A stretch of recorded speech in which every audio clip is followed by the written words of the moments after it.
La cuarta jornada de Medicina Legal y Bioética es presentada por Universidad del Norte y Laboratorios Kinfa, con el apoyo de la Asociación de Médicos Egresados de la Universidad del Norte, Medical Care Group y la Sociedad Científica de Estudiantes de Medicina de la Universidad del Norte.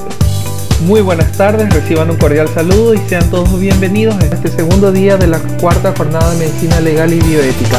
El día de hoy nos encontramos con nuestro panel de expertos, el cual estará compuesto por el profesor Dr. Enrique de Mestral, la profesora Dra. Imelda Martínez y la profesora Dra. María Belén Jiménez Reyes. Además contamos con la presencia como invitados del profesor Dr.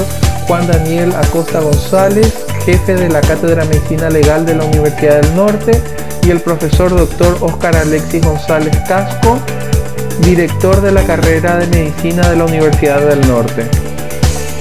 Nuestro panel estará respondiendo a algunas preguntas que han surgido durante el día de ayer en las conferencias, así que damos inicio a nuestro panel de expertos con la primera pregunta.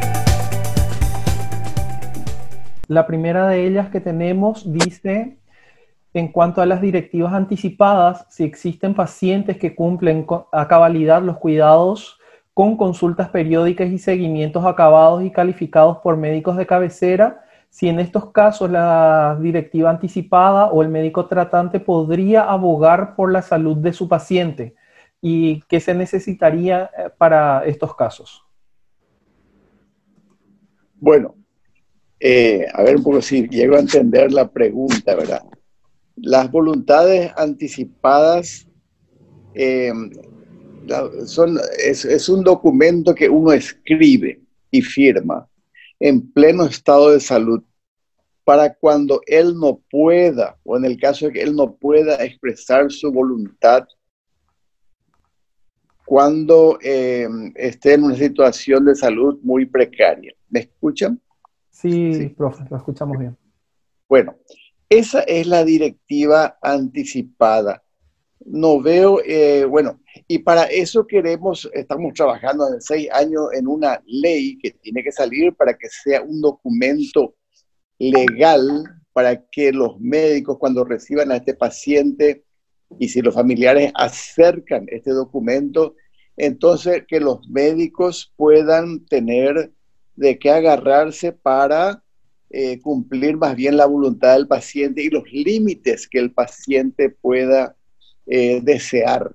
Por ejemplo, yo siempre digo, yo tengo un derrame cerebral muy grande que me deje un daño neurológico severo. Entonces yo siempre digo, yo no quisiera en ese caso que me reanimen, que me pongan un respirador, porque si el resultado después va a ser una incapacidad total, yo prefiero una muerte natural por mi enfermedad que pasar por procedimientos muy, muy complejos y luego quedar con secuelas muy graves. Eso sería una voluntad anticipada, por ejemplo, ¿verdad? O si yo tengo un cáncer ya en estadio muy avanzado, no desearía que me hagan reanimación cardiopulmonar en caso de que esté muy mal. Entonces, esas son cosas que yo escribo y firmo, y si hubiese la ley sería un documento legal y que hay que cumplir, porque la Constitución Nacional misma dice que nadie está obligado a recibir un tratamiento que él rechaza, que él no quiere. Entonces, ahora, no entendí muy bien el nexo con el seguimiento por su médico tratante, en fin, pero directivas anticipadas es esto que les acabo de explicar. Un documento que tiene valor legal si existiese la ley de voluntad anticipada. No sé, Imelda, si quieres completar. No, me parece que está completa me parece bien. Ok, la siguiente pregunta que tenemos dice: en el caso de que una persona no esté en condiciones mentales de poder dar su consentimiento, ¿qué especialista o profesional debe de realizar la certificación de esa inhabilidad? En caso de que una persona no tenga capacidad de discernimiento, no pueda expresar su voluntad, se recurre a un representante legal. Generalmente son los próximos de la familia, ¿verdad? la esposa se le pregunta qué solía decir él, cuál hubiese sido su deseo. Seguro que él expresó en familia, como yo estoy expresando ahora públicamente, ¿verdad? Se recurre, o si es un incapaz de larga data, tendrá un representante legal que puede dar su opinión al respecto, ¿verdad? Generalmente son los familiares. Y a veces hay en la familia contraposiciones. Dos hijos quieren que sí, que se haga todo, que se le lleve a terapia, que se le reanime, que se haga todo. Y hay otro hijo, otra hija que dice, no, pero por favor, ya vivió bastante y luchó mucho y vamos a dejarle que evolucione naturalmente y si tiene que irse, va. A veces esas son situaciones muy complejas cuando la familia misma no se pone de acuerdo y inclusive se pelean entre ellos y ahí uno en realidad no sabe qué hacer, ¿verdad? La siguiente pregunta. ¿Sí? ¿Puedo agregar algo? Sí, doctora, por favor. Interesante la pregunta. Pregunta si el paciente está si está incompetente, ¿verdad? Así mismo. Si no puede decidir. Así mismo. Yo pienso personalmente que los médicos tienen que tener bastante conocimiento y seguridad para poder influir positivamente en los familiares. Cuando los familiares ven al médico muy seguro, muy maduro, muy equilibrado, con un buen relacionamiento, y si el médico dice que no es conveniente ya llevarlo a terapia intensiva, los familiares generalmente aceptan, aunque haya mucha diferencia y oposición entre ellos mismos, porque pienso que es el criterio médico el que debe determinar qué pacientes van a terapia y cuáles pacientes no van a terapia. Ahora, repito lo que ya se dijo, lo que ya dijo Enrique, lo que dijo también Belén. La relación médico-paciente en estos casos es muy importante. Cuando ven al médico que duda, que dubita, que no sabe, entonces se crea una situación penosa, donde se pelean, pero si el médico habla con criterios así muy razonables, no se crea mucho problema. Esa es mi experiencia. Muchísimas gracias. Agregar nada más que justamente en el capítulo de comunicación de malas noticias, donde se da justamente por qué el personal de salud teme dar estas malas noticias. Y el punto principal es esa inseguridad de qué es lo que le va a ofrecer el personal de salud o el médico encargado a darle esa comunicación al paciente, ¿verdad? Otro también es el temor que nosotros le podemos generar al paciente, al familiar, ¿sí? Y cómo van a reaccionar. Entonces creo que eso también forma parte de lo que habías dicho. Para contar nada más también en la experiencia a lo que me dedico, que es el trasplante de órganos. Entonces es importante justamente esta relación médico-paciente. ¿Por qué? Porque generalmente en el caso de pacientes trasplantados de órganos sólidos, los familiares y el paciente nos ven a nosotros como el único médico más o menos que se preocupa por el paciente. Y finalmente cuando necesitan de otras disquisiciones diagnósticas o necesitan de otras opiniones, ¿verdad? De expertos también en la materia, recurren nuevamente al médico tratante. ¿Y por qué recurren? Porque justamente se genera esa confianza que existe entre el médico, obviamente, ¿verdad? Y el paciente, que muchas veces vamos perdiendo también. ¿Por qué? Porque si bien son pacientes que están constantemente con nosotros, de alguna manera ya nos vamos familiarizando muchas veces con los pacientes, ¿verdad? Y a veces hasta nosotros perdemos un poco la paciencia, ¿no es cierto? Pero esto nos permite nuevamente saber que la medicina es humanitaria, que tanto el médico como el paciente establecen un vínculo explícito o implícitamente y que nos debemos prácticamente a los pacientes. Lo mismo pasa al informar las noticias, ¿no es cierto? muchas veces estamos apurados o estas malas noticias, obviamente que nadie las quiere dar porque nos va a demandar, porque es un bollazo, porque yo no soy el médico tratante, etcétera. Creo que sería importante practicarlo de la escuela mismo, de la escuela de grado, y posteriormente afianzarlo un poco más en posgrado, porque nadie nos enseña estas cosas realmente a lo largo de la universidad. Vamos aprendiendo a lo largo de las experiencias, buenas y malas en algún momento, pero son temas bastante importantes y por suerte los tengo a ustedes como para que me puedan aclarar a mí y a los estudiantes, ¿verdad? Este panorama que es bastante dividido en algunos casos, ¿verdad? Pero que es bastante excitante también. Aprovechando el gancho allí, tenemos una pregunta justamente sobre comunicación de malas noticias que dice, casos de que a un familiar que tiene un paciente dentro de lo que es terapia intensiva que está a punto de ovitar, ¿cómo se debe de lidiar con esa comunicación teniendo en cuenta de que esa persona no va a poder dar el último adiós o despedirse como habitualmente se suele dar en otras situaciones?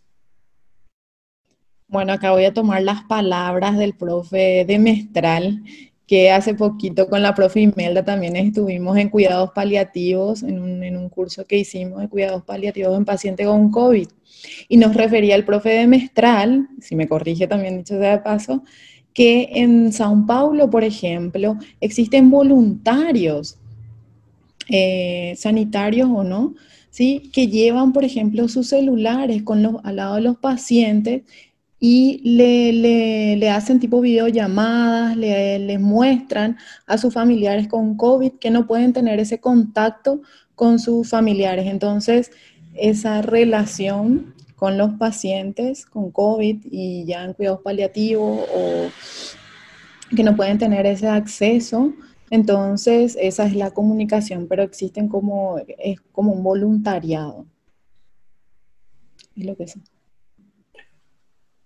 Interesante, es muy importante que los médicos, en este caso estamos hablando de terapia intensiva, comuniquen el estado real a los parientes que están ansiosos de saber. A veces hay poca comunicación porque están tan ocupados y es cierto, ¿verdad? Pero los parientes necesitan de manera imperativa información, y cuando va mal hay que informar que va mal, de manera a que se preparen, ¿verdad? Y que no tengan falsas expectativas. Hay que informar a los familiares. Sí. Algo que quiero recalcar repitiendo nomás lo que ya mis colegas dijeron, cuán importante es esa relación médico-paciente. Si el médico hace el esfuerzo, porque muchas veces hay que hacer esfuerzo, porque todos están a veces tan ocupados y tan llenos de trabajo, sin embargo, para humanizar la salud, que es precisamente la bioética, hay que hacer ese esfuerzo. ¿Por qué? Porque el médico que trata bien a su paciente nunca es demandado. Incluso le pueden hacer y se pudo haber equivocado, pero no le demandan. Y el otro médico que es muy serio, que es muy parco, que habla poquito y quizás no llenó las expectativas de los pacientes, por más de que haya hecho a veces las cosas muy bien, por ahí a lo mejor puede ser demandado. Yo nomás les digo que a veces hay médicos que se equivocan, pero que tienen una relación bellísima con sus pacientes. No le hacen absolutamente nada, le quieren y le perdonan todo al médico. Pero guay del que de repente no tiene esa empatía o por su carácter, así es mucho más serio. Ese corre el riesgo, aunque haya hecho bien las cosas, corre el riesgo de ser acusado de cualquier otra cosa, muchas veces falsa. Eso también es importante recordar. Igor, Sí. perdón, ¿puedo aportar? Sí, adelante, doctor, por favor. Fíjense que interesante se pone el debate y cómo de todas las presentaciones a las cuales hemos asistido, de todas podemos sacar alguna enseñanza para responder estas preguntas, porque realmente ocupar el lugar del médico tratante cuando las cosas no van bien o cuando el paciente está en una etapa muy complicada de su enfermedad o de su evolución, es todo un arte. Nos decía la doctora Imelda nos decía, el médico tiene que ser equilibrado. El médico tiene que ser equilibrado, tiene que mostrar seguridad. ¿Dónde está ese equilibrio? Ese equilibrio justamente se da para poder lograr una buena comunicación, demostrar seguridad y sobre todo aconsejar. ¿Aconsejar en qué sentido? Aconsejar en el sentido, desde el punto de vista y esto lo saco de la ponencia del profesor de Mestral, hay que evitar el ensañamiento terapéutico. Un médico equilibrado tiene que saber aconsejar, midiendo muy bien los límites de la medicina actual. Y esto ya nos lo había dicho el profesor Julio en la ponencia inicial. Uno tiene que conocer los límites. Nuestra ciencia es demasiado limitada. Hay que saber el costo económico, el costo en sacrificio del paciente, de la familia del paciente, versus el beneficio que uno pretende lograr. Nuevamente tomo otra frase de la presentación del profe de Mestral que decía, a ver qué paciente vamos a recuperar.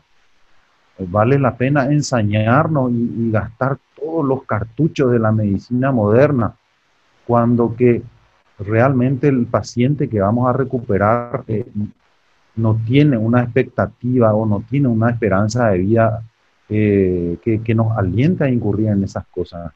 Entonces, fíjense cómo me sorprende cómo realmente demasiado bien planificadas las presentaciones y cómo todo nos conduce a una sola cosa, ¿verdad?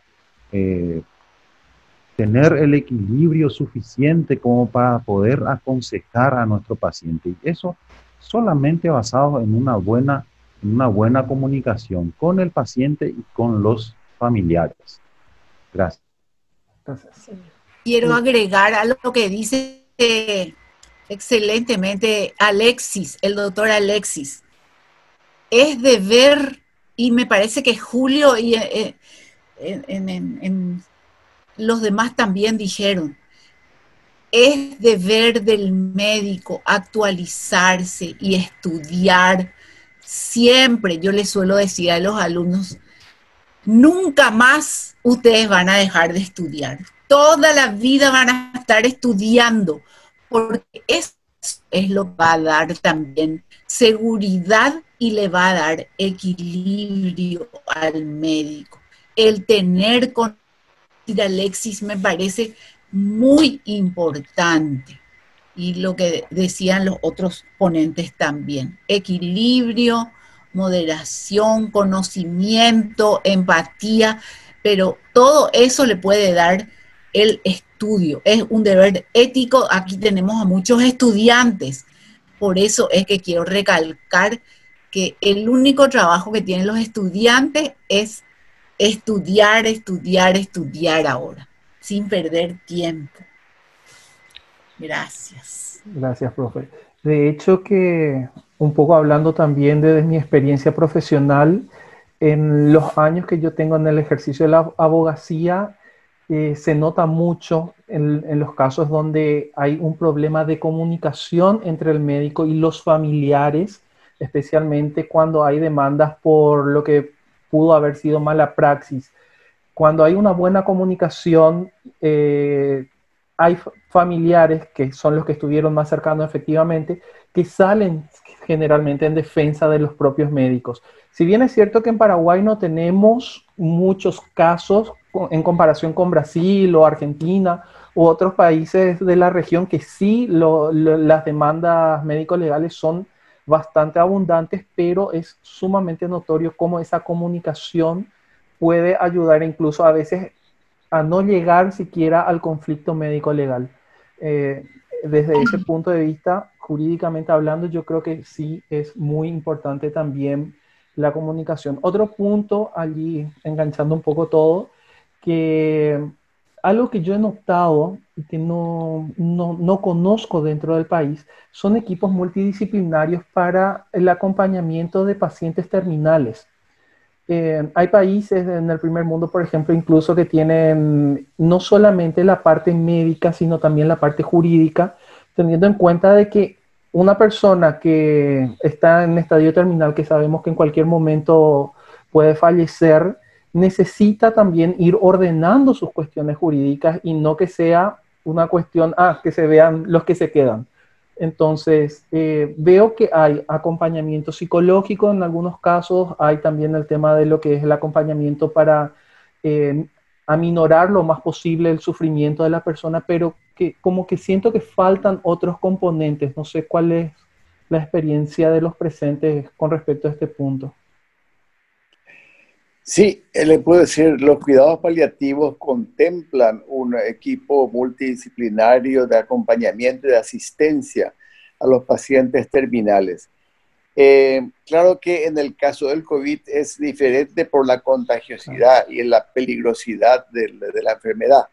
Entonces no se puede hacer desfilar una serie de profesionales para diferentes asistencias. Por ejemplo, la psicología, como dijo, el paciente ahí en etapa terminal tiene todos sus miedos, su ansiedad, cómo quedarán los hijos a cargo de quién, en fin, una madre con un cáncer a los 40 años, bueno, que va a morir, necesita también asistencia espiritual, necesita, si hay bienes en juego, pues una asistencia, una asesoría de una persona jurídica, ¿verdad? Para explicarle qué hacer. En fin, necesita del médico, de la enfermera. Ahora, este seguimiento multidisciplinario puede costar mucho dinero, ¿verdad? Porque en nuestro medio, cada profesional que se presentará en la casa o en el hospital, a no ser que formen todos parte del equipo del hospital, que tenga una asistencia integral de ese hospital, pues cada uno tiene sus honorarios y es caro, ¿verdad? Entonces, a veces uno está un poco solo y uno no es un hombre orquesta, no puede asistir a esa persona en todas las dimensiones de sus problemas, ¿verdad? Cada persona tiene una dimensión biomédica, o sea, el cuerpo enfermo, una dimensión psicológica, espiritual, sociofamiliar, que una sola persona no puede abarcar categóricamente. Lo ideal sería, si está en un hospital, que tenga todo este equipo multidisciplinario para una asistencia integral. Voy a decir algo en relación, por eso es que yo creo que después de esta experiencia de la pandemia, repito lo que decíamos en un curso de capacitación al Comité Nacional de Bioética, que hay que revalorizar, la sociedad tiene que revalorizar una salud pública que sea universal, solidaria, justa, equitativa, con calidad, para que todos puedan tener acceso a eso que el profesor de Mestral está señalando. Acceso sin que eso sea costoso. Si nuestra salud pública provee de eso, entonces ha de ser una salud equitativa. Eso es lo que hay que buscar, porque si no, los pobres están ya sin todos esos servicios. Gracias. Justamente hace unos días estaba viendo un documento de la OMS que compartía el gasto de bolsillo como ha disminuido para las poblaciones de mayor poder adquisitivo, pero personas de clase media o media baja incluso se ha mantenido en los últimos 20 años y estamos cerca de un 30% de los ingresos familiares de gasto de bolsillo para atención en salud. Profe, aprovechando que hablaste de los comités de éticas, tenemos acá una pregunta que nos dice si los comités de éticas hospitalarios están avalados por alguna legislación o en qué se basa su actuar, en qué respaldan su actuar. No, los comités de ética son organismos nombrados por la autoridad del hospital, en la facultad, en caso por el consejo directivo, en un hospital por el director o directorio del hospital, nombra a un equipo que tenga una mínima preparación en bioética y siempre un comité de bioética hospitalario es un comité multidisciplinario también. Tendría que integrar a enfermera, al médico, al agente pastoral del hospital, sea protestante o católico, tendría que integrar gente, inclusive alguien de la comunidad para opinar, porque el Comité de Bioética Hospitalario da una opinión, no es vinculante, su opinión no obliga. Su opinión es simplemente un conjunto de personas con una experiencia en bioética y en clínica, ¿verdad? Y que da una opinión de lo que sería lo mejor para un caso, ¿verdad? Un paciente. Pero es siempre una opinión, pero debe ser nombrado por la autoridad de la institución. No se erige solo, tiene que ser nombrado, ¿verdad? Perfecto. Imelda, si quieres decir algo. Digo nomás, no todos los hospitales ni los centros sanitarios tienen un comité de asistencia hospitalario.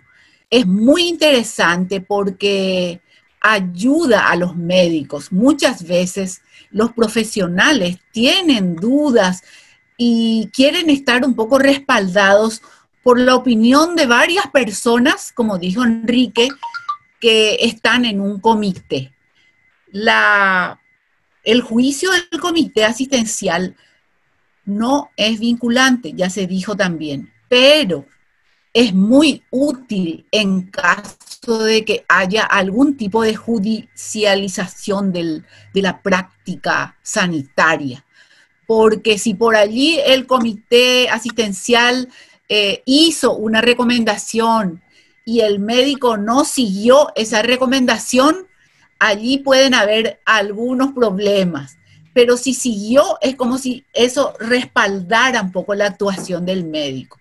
Y es muy interesante que se haga un esfuerzo para estimular, alentar, empujar la formación de los comités de ética hospitalarios en todos los centros hospitalarios. Se empiezan a crear comités de ética asistencial, pero no todos los centros asistenciales tienen un comité. Complementando un poquito allí, si bien es un parecer lo que dan los comités de ética, recordar también que mucho del bagaje de la opinión que puedan dar dentro del parecer está respaldado en normativas y principios jurídicos internacionales, como han sido derivados los principios después de los tribunales y el Tratado de Nuremberg, por ejemplo, en cuanto a investigación y la Declaración misma de los Derechos Humanos del 48. Entonces hay una gran cantidad de normativa que, si bien no habla específicamente del caso de la creación y de cómo debe de actuar un comité de ética, da ciertos parámetros para que estos puedan conformar una opinión que esté sustentada jurídicamente también. No sé si alguien más quiere aportar algo sobre este punto o pasamos a la siguiente pregunta. La siguiente pregunta nos dice justamente qué parámetros se deben de tomar para limitar las investigaciones. Es decir, en qué momento un investigador dice hasta acá debo de llegar y por qué. Es una pregunta muy interesante porque aquí justamente el Comité de Ética de Investigación sí es vinculante. Resulta que el científico en realidad que no tiene límite en su deseo, ¿verdad?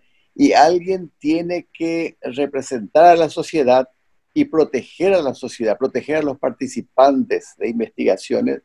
Y ese es el Comité de Ética de Investigación, que este comité, si dice esta investigación tiene riesgos muy grandes, debe ser parada para la investigación, ¿verdad?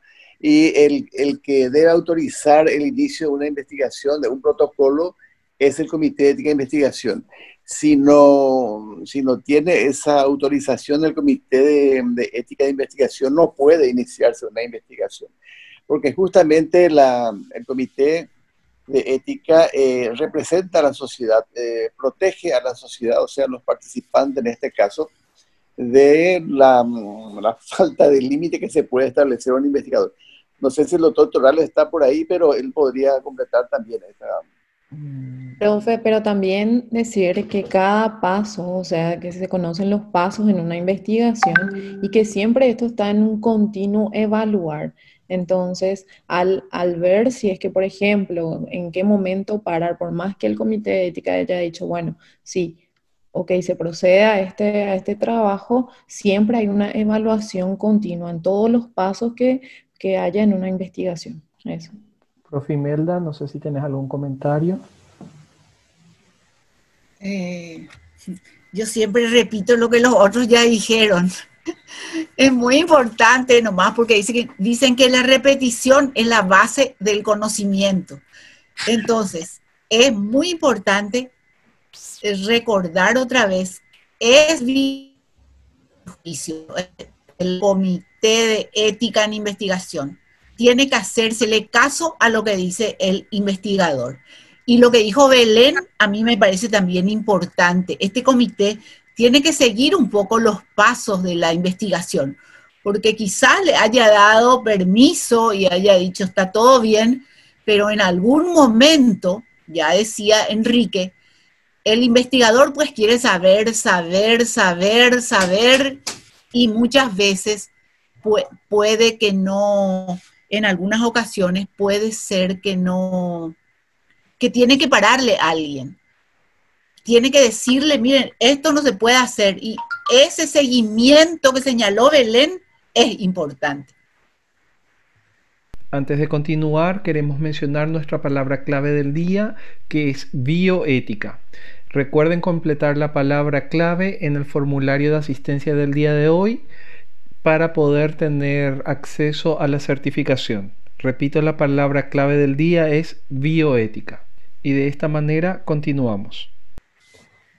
Aprovechando ahí sobre el punto, hablando un poco de lo que es la vacuna que se está desarrollando para lo que es el COVID, ¿hasta qué punto podemos considerar que éticamente no se están acelerando los pasos? Porque si bien sabemos que muchas veces las vacunas tardan un proceso de 5 o 10 años para su desarrollo, ahora estamos tratando de que esta vacuna salga en meses por la urgencia que se tiene misma.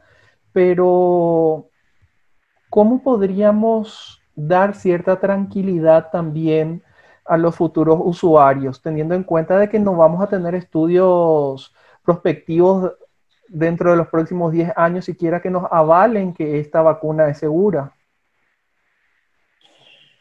Y lastimosamente no hay manera de asegurar a la población mundial en este caso, ¿verdad?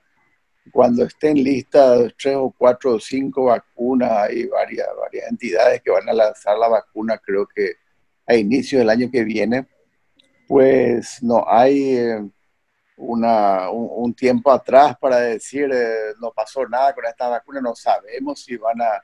No se puede. Lo que pasa es que es una emergencia mundial y la gente está esperando esa vacuna y cuando se largue, pues ansiosamente la gente querrá recibir y no sé hasta qué punto yo mismo dudaría, ¿verdad? Porque no me da confianza, ¿verdad? No me da confianza, pero bueno, hay vacunas que sí ya mostraron su eficacia, el sarampión, la polio, todas esas vacunas, no hay duda, ¿verdad?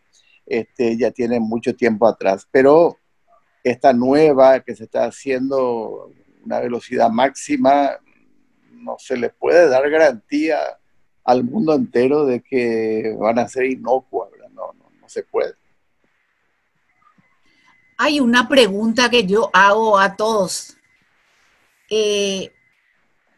Probablemente van a obligarnos a vacunarnos. A mí me da cierto temor. Si uno no viaja, puede quedar sin la vacuna, pero para salir seguramente que van a pedirnos el carnet de vacunación. ¿Cómo se explica eso? La libertad que uno tiene de ponerse o no ponerse la vacuna, la autonomía, el respeto a la autonomía, el respeto a la libertad.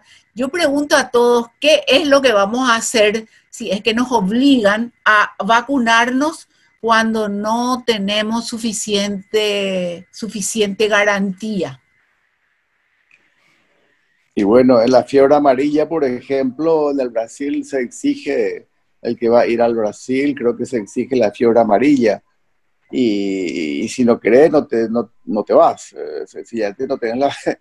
Y no sé, y está bien por un lado por la protección de la salud pública, y por otro lado está mal porque te le obliga a una persona a hacer algo que a lo mejor no quiere. Es complejo, Imelda. Yo en realidad que, no sé, y me da miedo esta vacuna contra el COVID, porque van a exigir para trabajar, para viajar, para cualquier cosa van a exigir probablemente, ¿verdad? Vamos a ver qué ocurre, ¿verdad? Y no se sabe. Desde el punto de vista jurídico, allí el derecho a la vida es el bien jurídico máximo que tenemos.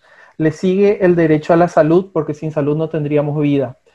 La libertad queda en un tercer escalón, lastimosamente allí. Entonces, el principio de autonomía, por tratarse de una cuestión de vida y de salud pública, quedaría básicamente anulado. Estaríamos obligados a cumplir con los esquemas de vacunación.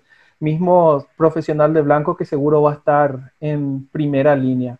Bueno, muchísimas gracias a los disertantes por su ponencia. Quiero dar palabra al director de carrera, doctor Alexis Armele, para que haga unas palabras antes del cierre final. Gracias, Juan. Bueno, creo que hemos disfrutado de unas excelentes ponencias. Si me permiten los expositores, quisiera felicitarlos realmente por este tiempo que han compartido con nosotros, en donde también han puesto a disposición de todo el auditorio toda su experiencia. Yo primero digo su experiencia personal y en segundo lugar la experiencia profesional.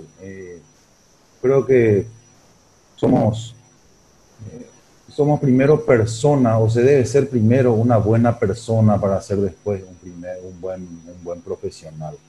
Entonces, agradezco a todos, realmente muy grato de haber compartido con ustedes este espacio. Felicitaciones a los doctores Acosta y al abogado Igor por haber organizado este encuentro, y a la gente que nos da el apoyo logístico también, que es de Kinfa, ¿verdad? Así que espero que pasen muy buen resto de jornada. Muchas gracias a todos. De esta forma damos por concluida esta cuarta jornada de Medicina Legal y Bioética. Queremos agradecer a cada uno de los panelistas y expertos que han compartido su tiempo y su experiencia con nosotros. También a cada uno de ustedes por estar presentes, y un agradecimiento especial al Laboratorio Kinfa por acompañarnos y brindarnos todo el apoyo técnico y logístico durante esta jornada de Medicina Legal y Bioética. Y no se olviden de suscribirse a nuestro canal de YouTube y activar la campanita para recibir las notificaciones, ya que cada semana estaremos compartiendo contenido nuevo. Síganos además en nuestras redes sociales de SOCEN Uninorte, en donde estarán encontrando el mejor contenido referente a medicina. Agradeciendo una vez más la presencia de cada uno de ustedes, nos despedimos hasta una siguiente oportunidad por este canal de SOCEN Uninorte.